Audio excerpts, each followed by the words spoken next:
Good evening, children. Welcome to online class, ninth standard, first language English. Today we are going to learn 10th lesson, A Dream of Flight, written by K.S. Raman. To know about the author, K.S. Raman lifetime, that is 1955 to 2003.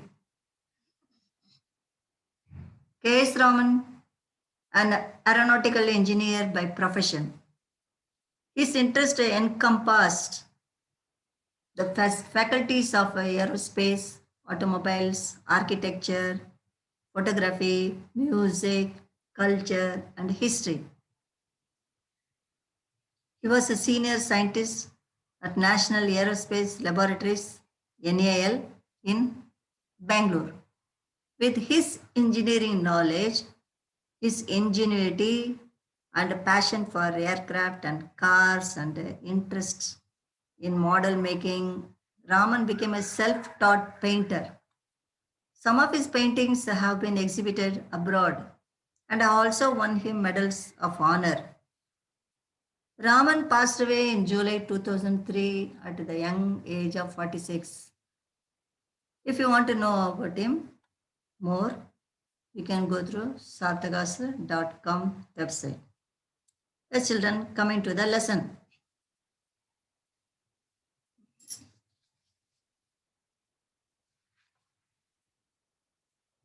So the lesson, that is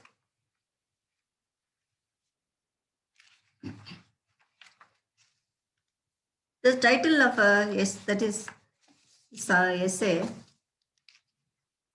K.S. Raman, that is what is that essay, that Dream of Flight.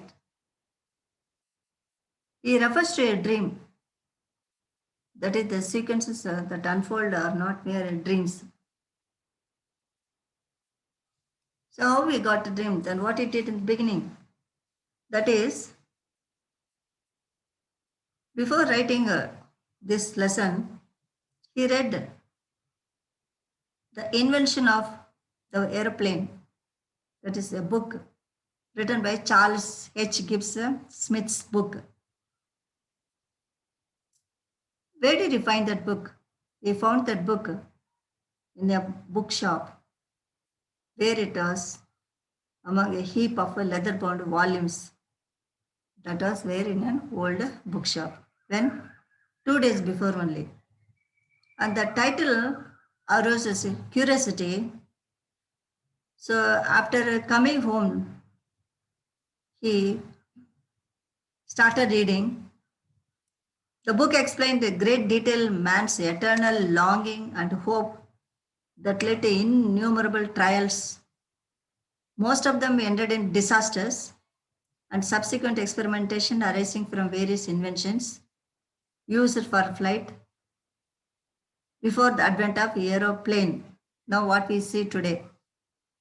The book he found was so absorbing, even he forgot his regular evening walk also.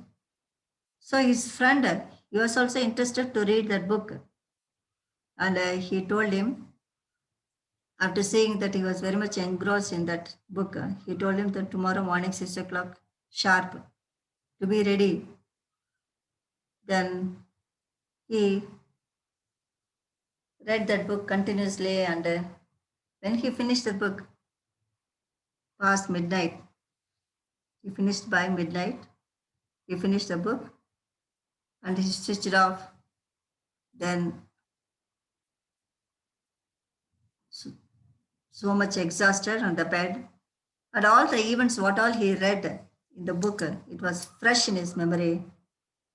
Slowly the incident started, that is,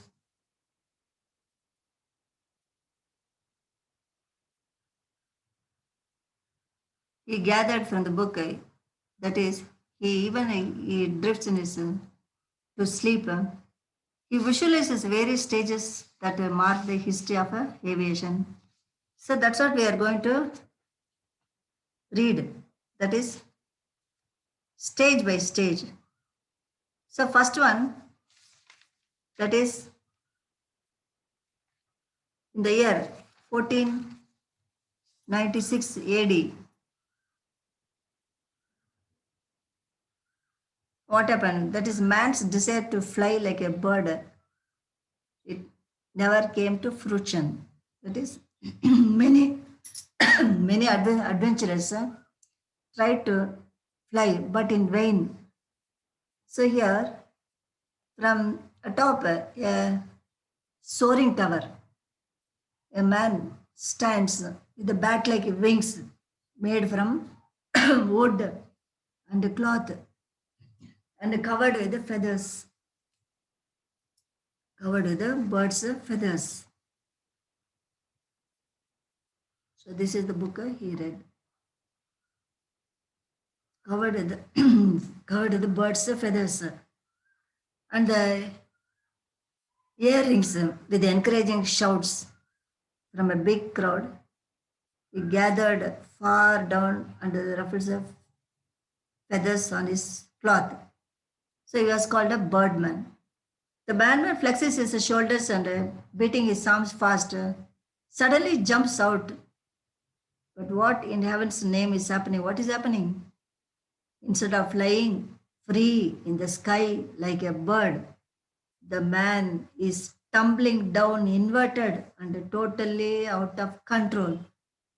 So the crowd scattered hastily and he falls in their midst in a tangled heap of cloth and feathers, and the shrill wails of women pierce the sky. So another adventure also did the same thing, and he also lost his life. So then next 1783 AD, that is almost 3 centuries. So there was a little success and aviation enthusiasts were able to send a huge globular fabric envelope flying into the sky. So where? In the town of Annonay in France, hundreds of people gathered in the market square. Flames leap high from a huge pile of burning wood in the middle of the square. So this one, this picture. Held by thick ropes all round. On top of the fire is a mammoth globular fabric envelope with its bottom open and decorated with the colorful motifs. As the sphere fills with the hot air and heaves from side to side, 4 persons cut off the ropes. The crowd watches open-mouthed as the spherical balloon starts flying upwards and drifts across the sky. A sheep, a hen, and a duck placed in the basket of the balloon became the first air passengers.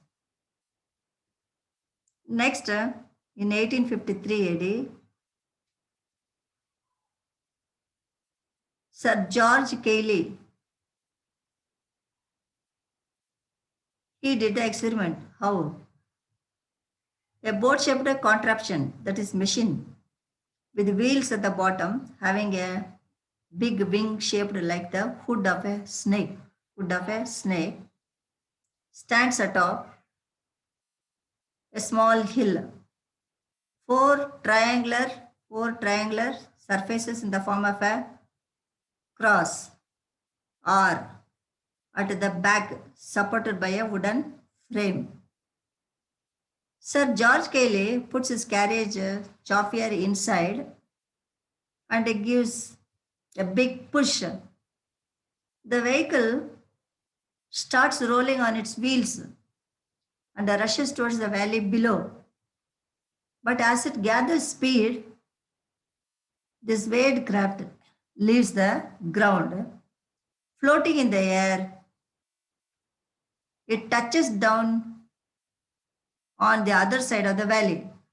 Man has at least devised a contraption, that is a machine, with which he could launch himself from a hill and glide down on the ground. So the next one is In 1891 AD, that is Otto Lilienthal. He risked his own life by hanging beneath a craft. He built a strange craft from wood and a fabric and brings out of a shed built atop a big hill, where he built atop a big hill, comprising 2-meter long bat-like wings on top of one another with a horizontal, on top of one another and a horizontal and a vertical surface behind. This craft has a ring-shaped frame between the wings. So Lilienthal, he steps inside the frame and with his arms supporting the ring, runs forward. Within a few steps, Lilienthal's craft starts floating in the air. Hanging beneath, Lilienthal glides for a long distance and it touches down at the bottom of the hill. This is some improvement when compared to other crafts. In 1903, the turning point came.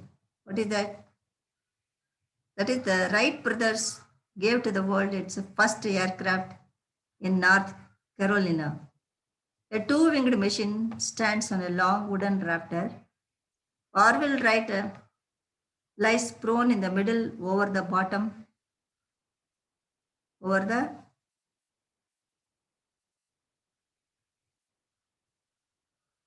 wing. A small internal combustion engine by his side and turns a pair of 2-bladed paddle wheels through long bicycle chains. As the engine growls, Wilbur Wright frees the rope holding the machine and it surges forward, moving about 12 meters per second at the speed, 12 meters per second. The machine suddenly lifts up and behold, it is flying in the air. So the piercing, now what happened? This is over. Now the piercing sound of alarm clock puts a full stop to his dreams of flight. And he brings back, that is K.S. Raman, back to his reality. So his friend also arrived on dot at 6 in the morning. And then they both go straight to a small airfield outside the city. So this is a very interesting history of a aircraft. So children, now we have got highly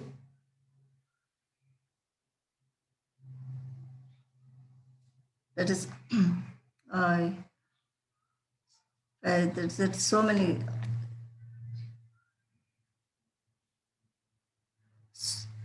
highly developed, that is so many systems are there, you can do anything. Now if you see then today's plane, then you'll be surprised. So that's what how they came to today's flight, then all this through this, that is the past. It's quite interesting to know, isn't it? Okay children, you would have enjoyed, I believe.